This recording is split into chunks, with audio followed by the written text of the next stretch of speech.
दांडिया जो आहे खेळलेला आहे। सर काय सांगाल आज संकल्पाला येऊन कसं वाटतंय? तुम्ही पण एक ठाणेकर आहात। संकल्प दांडिया दरवर्षीप्रमाणे यावर्षीचा जोरातच आहे आणि ठाण्यामध्ये काही मानाचे दांडिया होतात, जसे मानाची दहीहंडी होते, त्यातला हा एक दांडी आहे आणि हा जोश तुम्ही बघत असाल। आता मगाशी पाऊस पडून गेला पण तरी लोक काही थांबले नाहीत। हा जोश, हा आनंद हा दांडियात बघायला मिळतो। देवाची कृपा आहे, हा दांडिया असाच होत राहू। चित्रपटामधील हंडी आणि खऱ्या आयुष्यात, चित्रपटामधील गरबा आणि खऱ्या आयुष्यातील गरबा काय वाटतंय का त्याविषयी? चित्रपटातला गरबा फार प्लॅन्ड असतो पण खरा गरबा हाच आहे, हा खरा आहे। चित्रपटातला वेगळा असतो पण गरबा गरबा आहे, त्याबद्दलची आस्था ही आपली भारतीय संस्कृती आहे, ती जास्त महत्वाची। आपण पाहिलं तर अनेक कलाकार जे आहेत भेट देत आहेत। मॅडम कसं वाटतंय नेमकं संकल्पना गरबाला येऊन?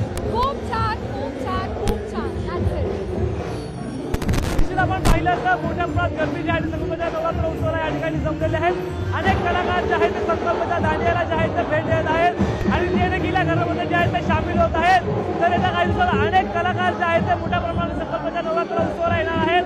संतोष सुवेकर असतील किंवा असे अनेक कलाकार मराठी सिनेसृष्टीतील जे आहेत ते आज त्यांनी देखील दिवसभरामध्ये मोठ्या प्रमाणात हजेरी जी आहे ती या ठिकाणी लावलेली आहे। तर येत्या 9 दिवसामध्ये अनेक कलाकार जे आहेत संकल्पच्या दांडियाला जे आहेत ते भेट देणार आहेत। कॅमेरामॅन लालचंदसह शुभम कोळी, लोकशाही मराठी, ठाणे।